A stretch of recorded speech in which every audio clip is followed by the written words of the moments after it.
Xin chào các bạn, hôm nay các bạn hãy cùng mình móc một bông hoa cúc đại đóa đang rất là hot ở trên mạng như thế này. Ở đây thì tùy vào sở thích của mỗi người thì các bạn có thể sử dụng một màu cánh hoa duy nhất, hoặc là như mình là kết hợp hai màu cánh hoa đậm và nhạt khác nhau. Ở đây thì mình dùng màu tím, các bạn cũng có thể là kết hợp màu hồng hoặc là màu xanh hay là màu cam cũng rất là xinh. Chúng mình cùng bắt tay vào làm nhé.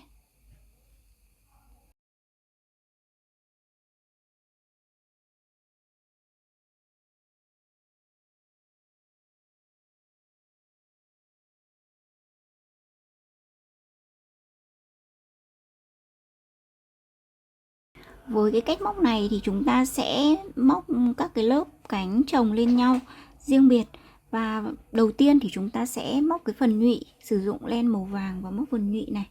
Các bạn lên cho mình một vòng tròn ma thuật với 6 mũi nửa kép. Cách lên vòng tròn ma thuật nhanh thì mình cũng đã có video hướng dẫn rồi, các bạn có thể xem ở link này nhé. Sau khi lên được một vòng tròn ma thuật như thế này thì các bạn sẽ móc cho mình 6 mũi nửa kép vào đây.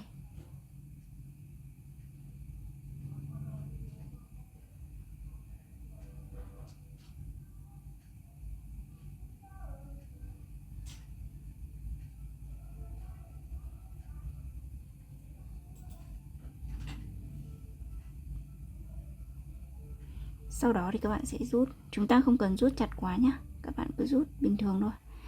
Sau đó thì các bạn sẽ kết thúc hàng này bằng một mũi trượt. Và tiếp theo thì chúng ta sẽ móc cái phần cánh hoa. Phần cánh hoa các bạn móc cho mình như sau. Các bạn lên cho mình 6 mũi bính. 1 2 3.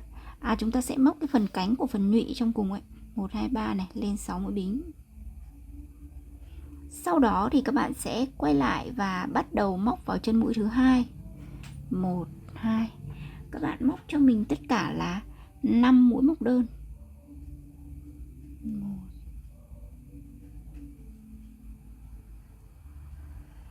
2 3 4 và 5. Sau đó thì các bạn sẽ hạ vào chân mũi tiếp theo ở phần nhụy, tức là chân mũi đầu tiên mà chúng ta lên 6 mũi bính này. Chúng ta sẽ đâm kim vào chân mũi thứ hai ở phần nhụy này.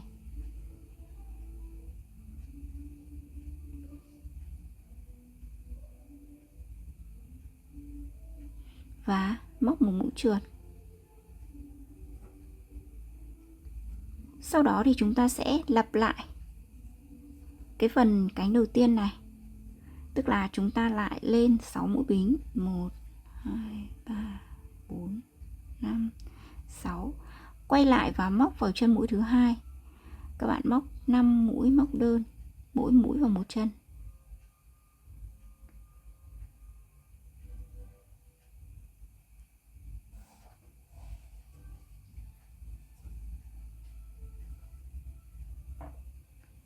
Sau đó thì ở cái chân mũi tiếp theo của cái phần nhụy này, chúng ta lại hạ vào đây một mũi trượt. Các bạn cứ lặp lại cho đến khi chúng ta được 6 cái phần cánh nhụy như thế này.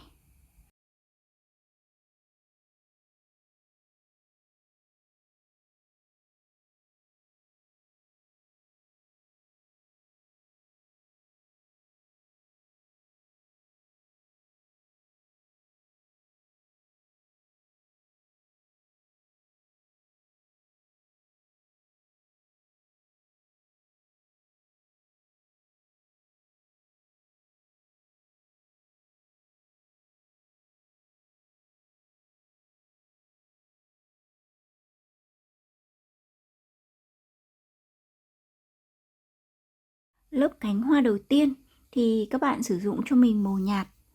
Và trước tiên thì các bạn lên cho mình một vòng tròn ma thuật với 12 mũi nửa kép.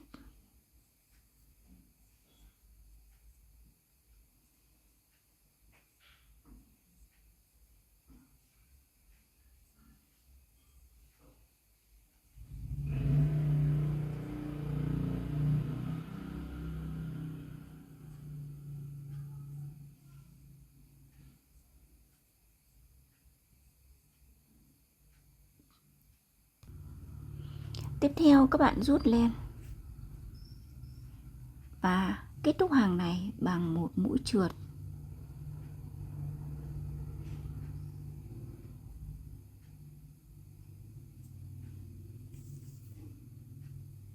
Sau đó các bạn lên cho mình 10 mũi bính.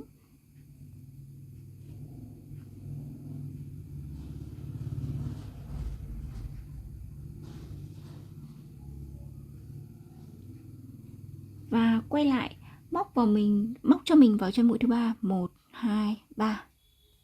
Đây các bạn đếm 1 2 và 3. Các bạn bắt đầu móc từ đây. Các bạn móc cho mình tất cả 7 mũi nửa kép, mỗi mũi vào một chân.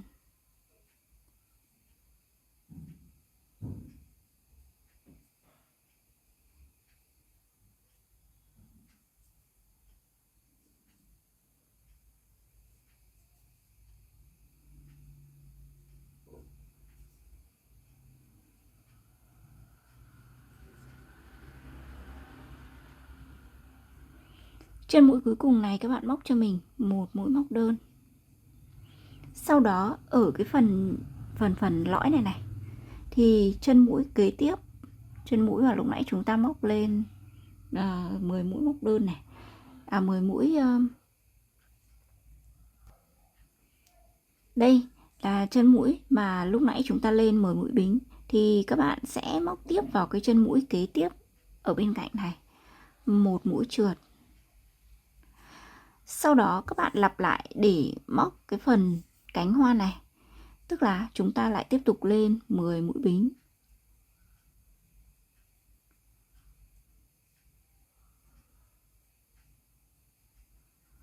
Và quay lại móc vào chân mũi thứ ba, 1 2 3.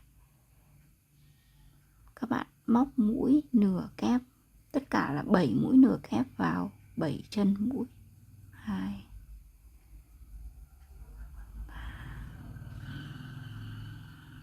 4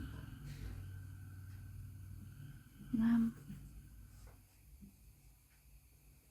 6 và 7. Chân mũi cuối cùng của hàng này các bạn lại móc một mũi móc đơn. Sau đó ở cái phần lõi này, chân mũi kế tiếp,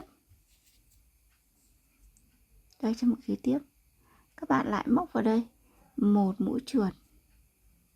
Các bạn thực hiện lặp lại tương tự để tạo được cho mình tổng cộng tất cả là 12 cái phần cánh hoa như thế này nhé. Phần lớp cánh hoa thứ hai thì các bạn tiếp tục sử dụng cái màu len màu nhạt này và lên cho mình một vòng tròn ma thuật với 16 mũi nửa kép.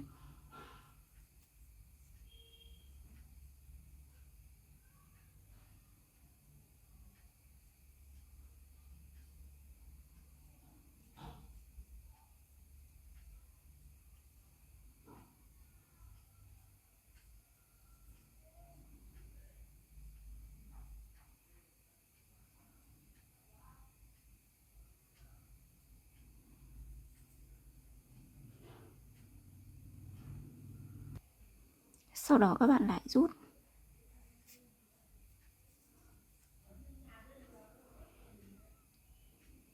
Và kết thúc hàng bằng một mũi trượt.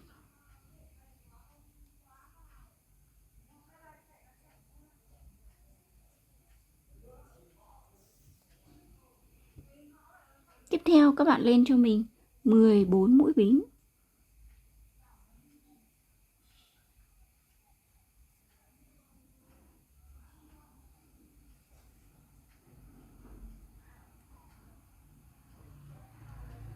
Và quay lại móc vào cho mình chân mũi thứ ba này. Tổng cộng 11 mũi nửa kép, mỗi mũi vào một chân. 1 này, 2 3 4 5 6 7 8 9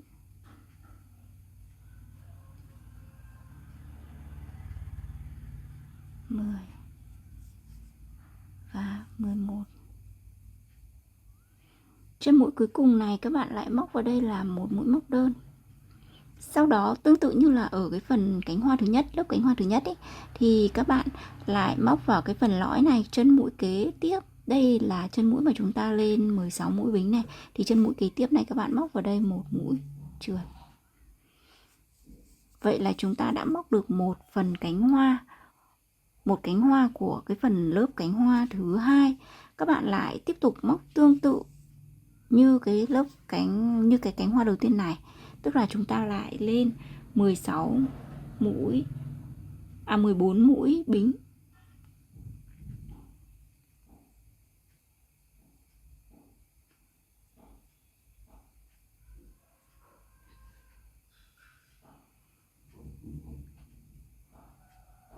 Sau đó quay lại và móc vào chân mũi thứ ba. Tổng cộng tất cả 11 mũi nửa kép, mỗi mũi vào một chân. Cho đến khi trên cái hàng này còn lại một chân mũi cuối cùng thì chúng ta sẽ móc là mũi móc đơn.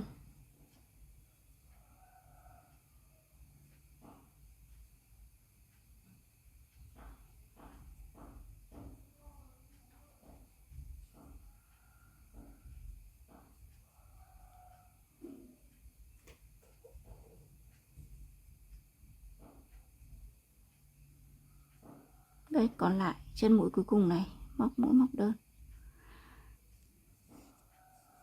Rồi ở cái phần lõi này, chân mũi kế tiếp các bạn lại hạ vào đây một mũi trượt. Vậy là chúng ta đã móc được hai cánh hoa. Các bạn thực hiện lặp lại tương tự cho mình để móc được tất cả là 16 cánh hoa như thế này nhé.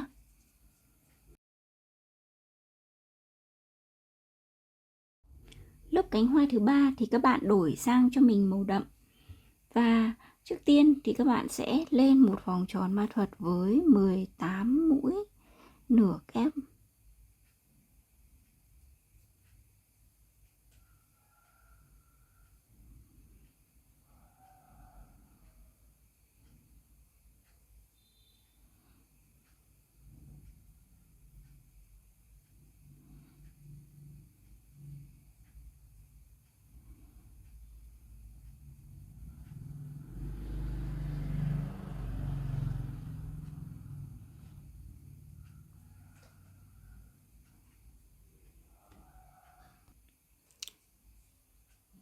Sau đó thì các bạn lại rút len và kết thúc hàng bằng một mũi trượt.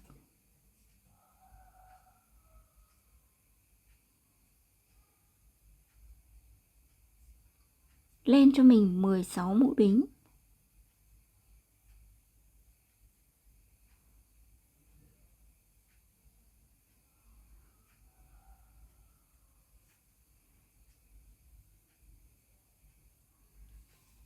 Và quay lại móc vào chân mũi thứ ba. Tất cả là 13 mũi nửa kép, mỗi mũi vào một chân.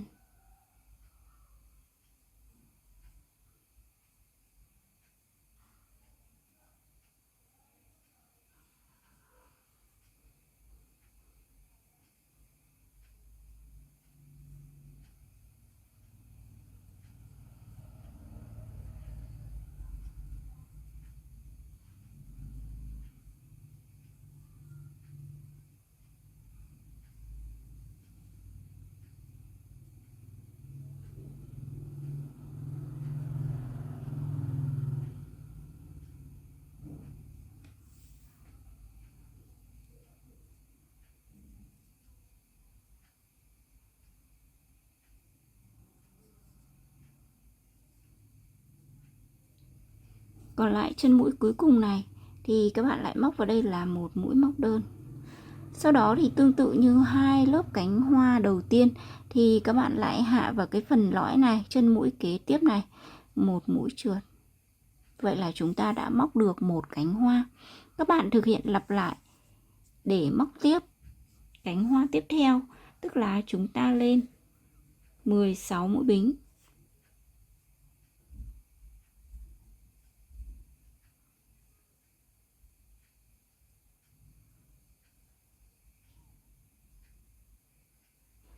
Sau đó quay lại và móc vào chân mũi thứ 3.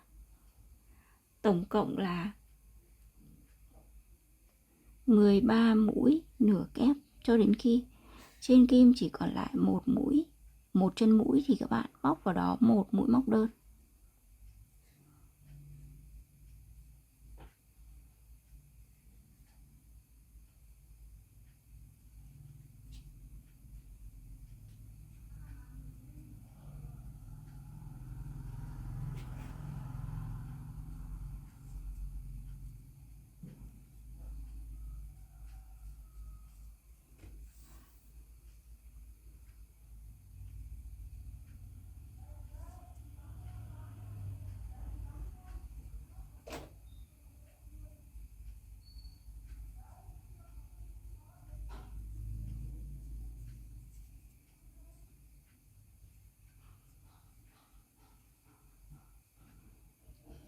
Móc vào đây một mũi móc đơn. Sau đó thì ở cái phần lõi này, chân mũi kế tiếp các bạn lại hạ vào đây một mũi trượt. Vậy là chúng ta đã móc được 2 cánh hoa. Các bạn thực hiện lặp lại để móc cho mình tổng cộng tất cả được 18 cái cánh hoa này nhé.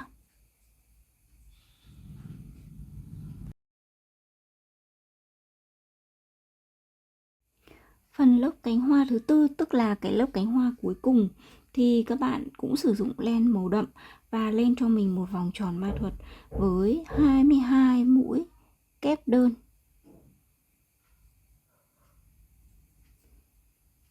Mũi kép đơn đầu tiên thì các bạn móc cho mình là một mũi móc đơn và lên một mũi bính. Sau đó thì 21 mũi kép đơn còn lại các bạn móc như bình thường.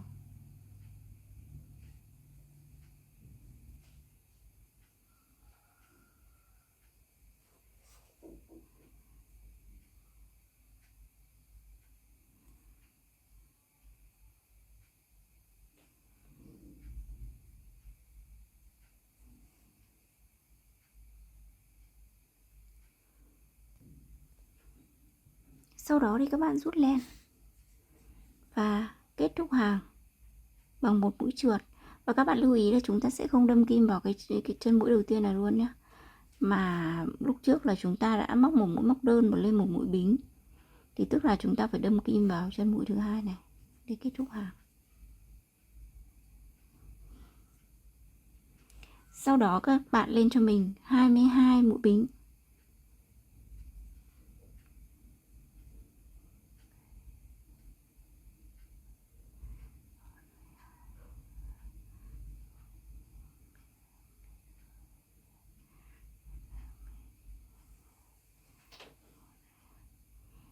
Và quay lại móc vào chân mũi thứ ba. Tổng cộng là 18 mũi nửa kép, mỗi mũi vào một chân.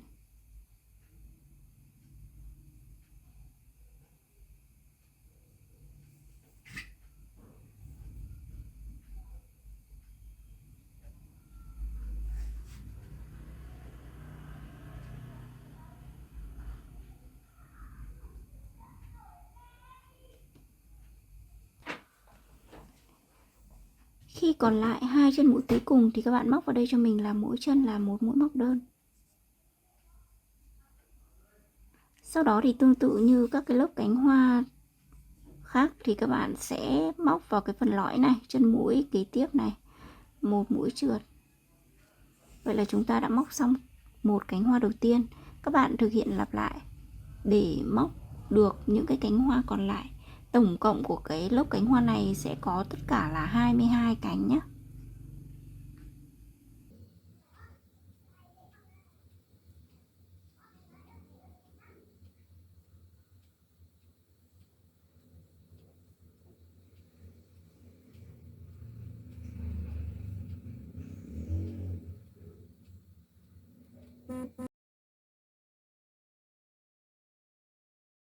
Phần đài hoa thì các bạn sẽ sử dụng len màu xanh lá cây. Và trước tiên thì các bạn lên cho mình một vòng tròn ma thuật với 15 mũi kép đơn.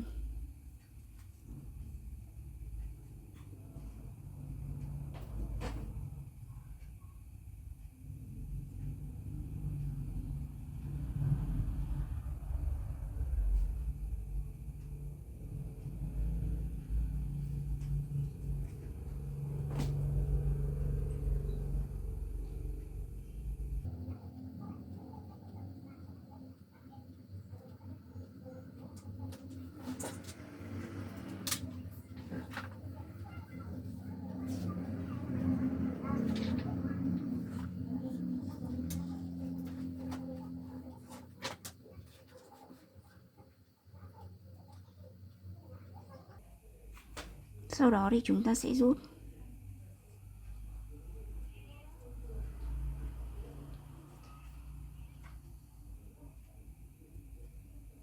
Các bạn sẽ kết thúc hàng bằng một mũi trượt.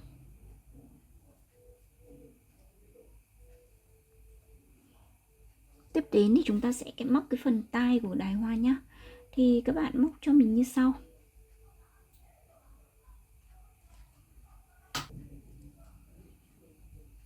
Trước tiên thì các bạn lên cho mình một mũi bính này,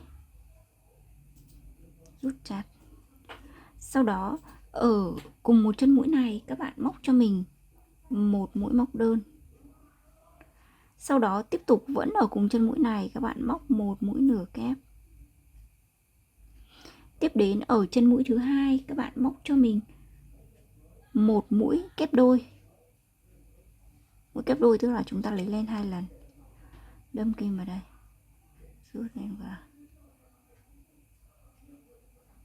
một mũi kép đôi này. Sau đó lên 2 mũi bính. Vẫn ở cùng chân mũi này các bạn lại móc một mũi kép đôi vào đây.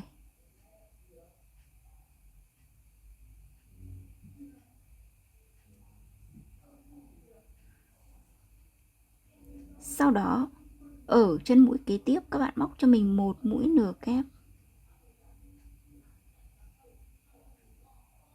Vẫn ở cùng chân mũi này các bạn móc cho mình một mũi móc đơn.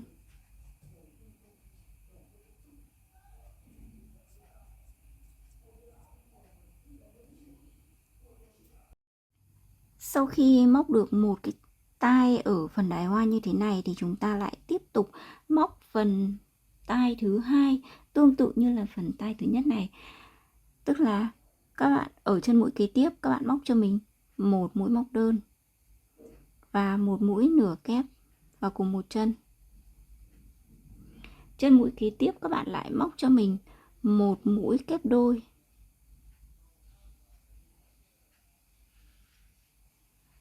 Sau đó lên 2 mũi bính. Rồi lại móc vào cùng chân mũi này một mũi kép đôi. Tiếp đến chân mũi kế tiếp các bạn móc cho mình một mũi nửa kép và một mũi móc đơn. Vậy là chúng ta đã móc được xong phần tai thứ hai. Các bạn thực hiện lặp lại để móc được tổng cộng tất cả là 5 cái phần tai như thế này nhé.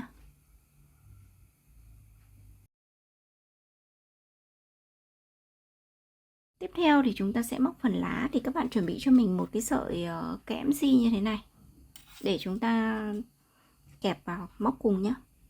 Trước tiên thì các bạn lên cho mình 15 mũi bính.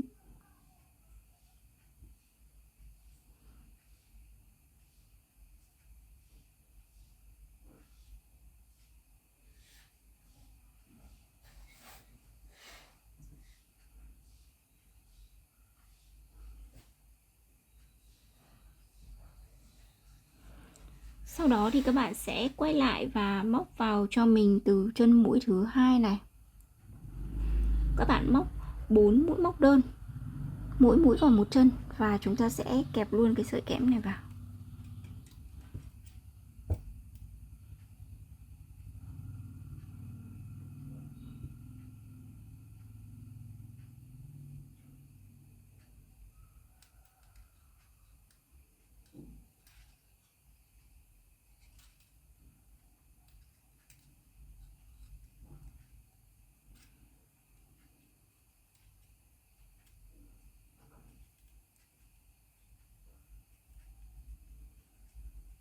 Bốn mũi móc đơn.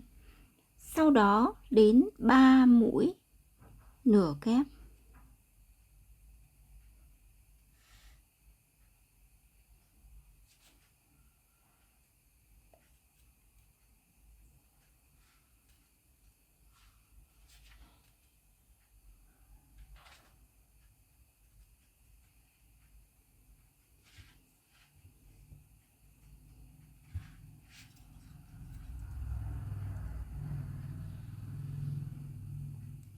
Rồi lại là 3 mũi kép đơn, mỗi mũi vào một chân.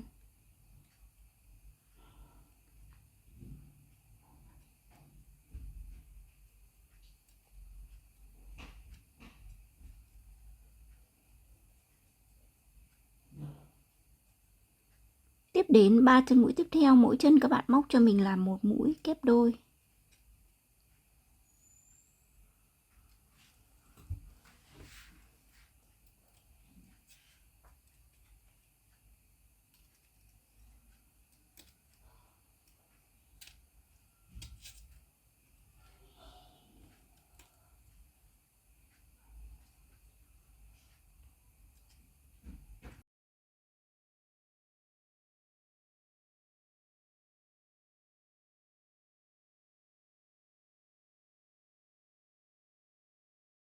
Chân mũi cuối cùng này các bạn móc cho mình tổng cộng tất cả là 8 mũi kép đôi vào cùng một chân.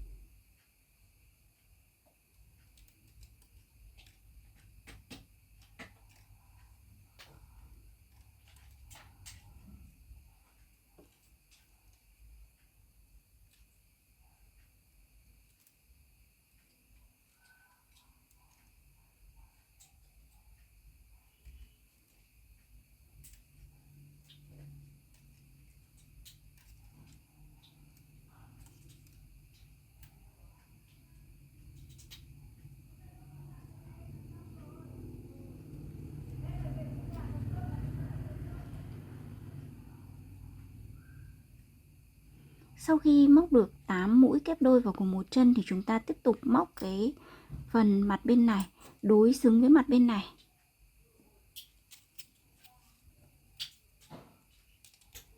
Gập cái sợi kẽm này lại này.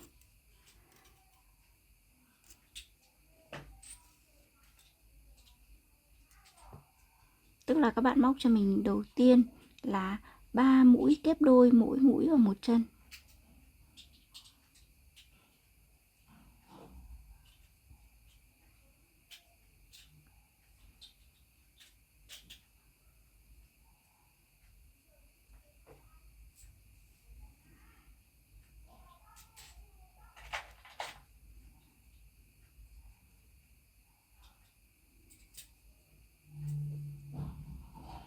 Sau đó 3 chân mũi tiếp theo, mỗi chân là một mũi kép đơn.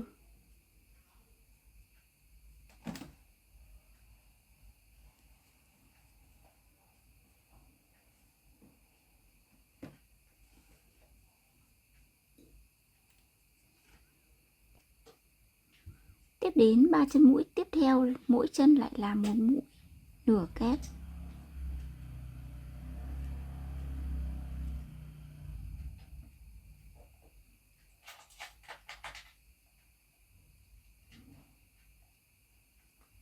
Rồi lại đến 4 mũi móc đơn, mỗi mũi vào một chân.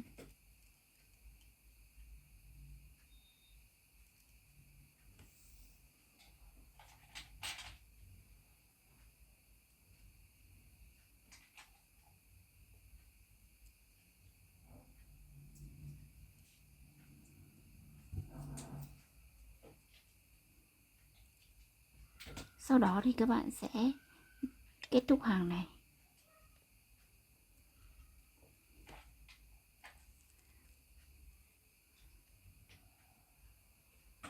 Kết thúc hàng bằng một mũi trượt. Sau đó thì chúng ta sẽ tiếp tục móc lên hàng thứ hai. Hàng thứ hai thì các bạn móc cho mình đầu tiên là một mũi nửa kép.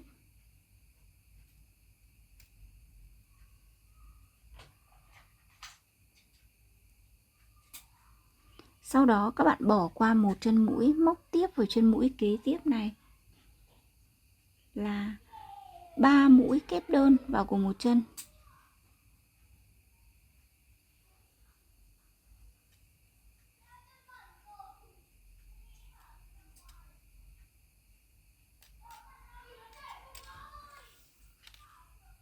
Sau đó thì các bạn lại lên 3 mũi bính. Rồi lại vẫn ở chân mũi đó các bạn lại móc cho mình là một mũi trượt. Xong cụm này thì chân mũi kế tiếp các bạn lại móc một mũi trượt.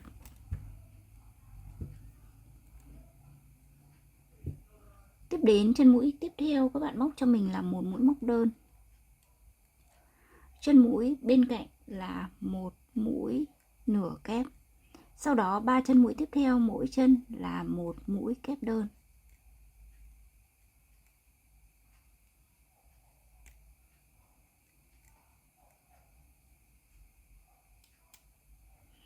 Tiếp đến chân mũi kế tiếp các bạn móc cho mình cụm 3 mũi kép đôi vào cùng một chân.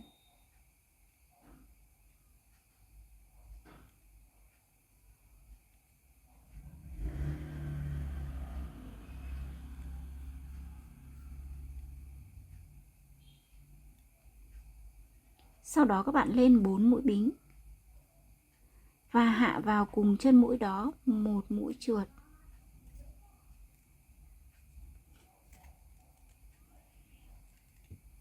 Chân mũi bên cạnh các bạn lại móc một mũi trượt.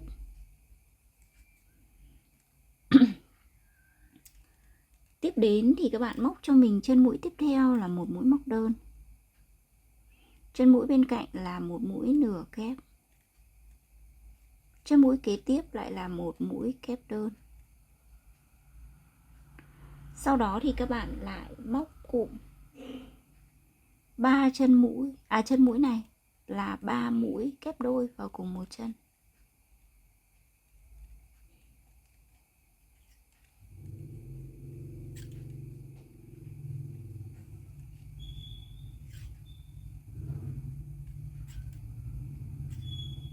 Sau đó lên 4 mũi bính.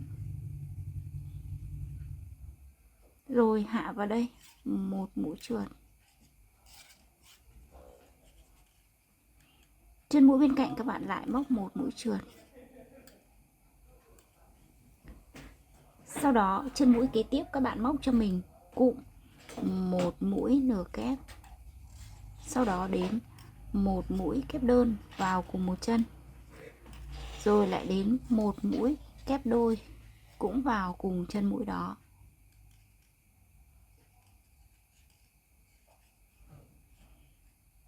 Tiếp đến chân mũi bên cạnh thì các bạn lại móc ngược lại so với cái cụm này, tức là đầu tiên là một mũi kép đôi, sau đó đến một mũi kép đơn vào cùng chân mũi, rồi đến một mũi nửa kép vẫn vào chân mũi đó. Tiếp đến chân mũi bên cạnh các bạn hạ một mũi trượt. Cái nửa bên này thì chúng ta sẽ móc xô le so với nửa bên này, tức là đầu tiên các bạn móc cụm một mũi trượt, lên 4 mũi bính, rồi móc vào cùng chân mũi đó 3 mũi kép đôi.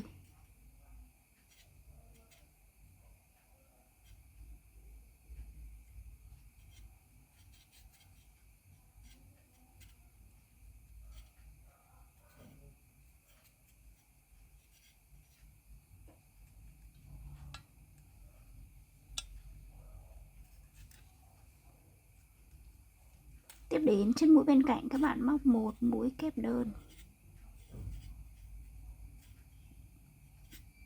một mũi nửa kép, rồi đến một mũi móc đơn, tiếp đến là một mũi trượt. Sau đó chân mũi kế tiếp các bạn móc cho mình cụm một mũi trượt, lên 4 mũi bính, rồi đến 2 mũi kép đôi vào cùng một chân.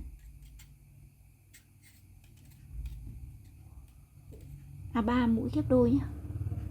3 mũi kép đôi vào cùng một chân.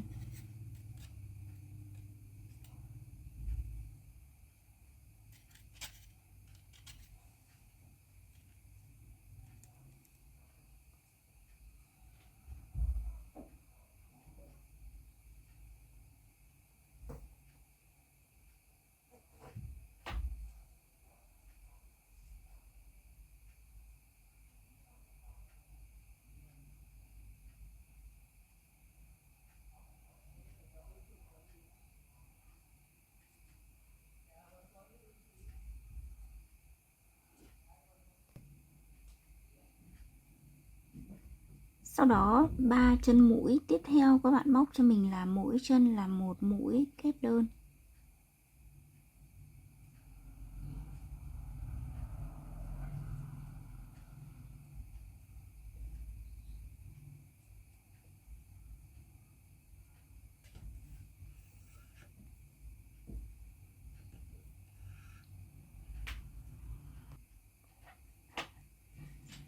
Rồi đến một mũi nửa kép, chân mũi kế tiếp là một mũi nửa kép, chân mũi kế tiếp đó lại là một mũi móc đơn, rồi đến một mũi trượt.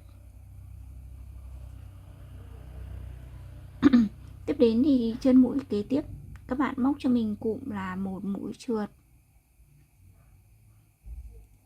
lên 3 mũi bính, rồi đến 3 mũi kép đơn vào cùng một chân mũi đó.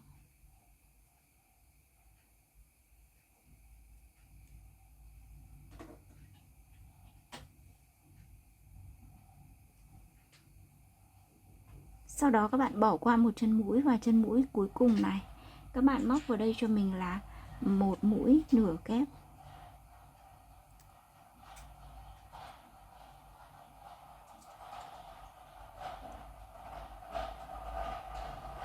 Rồi sau đó thì các bạn móc một mũi trượt vào đây là chúng ta đã móc xong cái phần lá như thế này. Các bạn cắt len nhé, để thừa lại một đoạn để chúng ta cuốn cái phần kẽm này.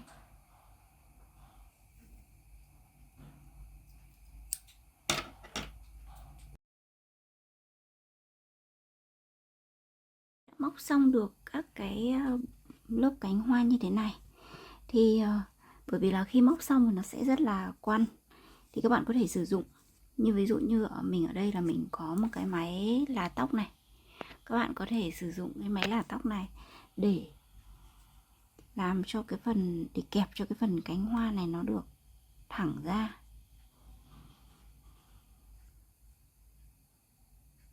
Đây các bạn có thể kẹp như sau.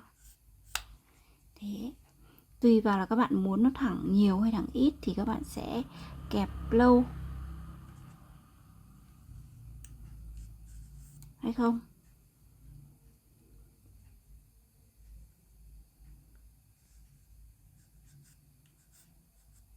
Chúng ta sẽ kẹp lần lượt từng cánh hoa.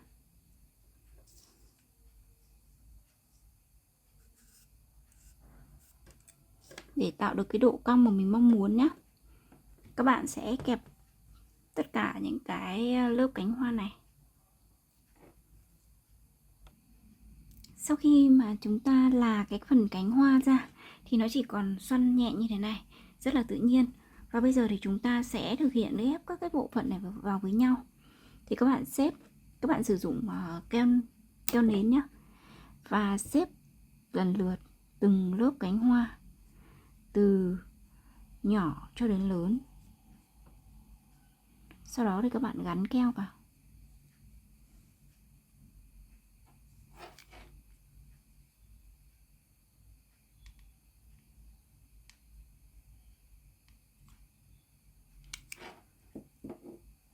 Các bạn gắn keo để cố định từng lớp cánh hoa vào với nhau.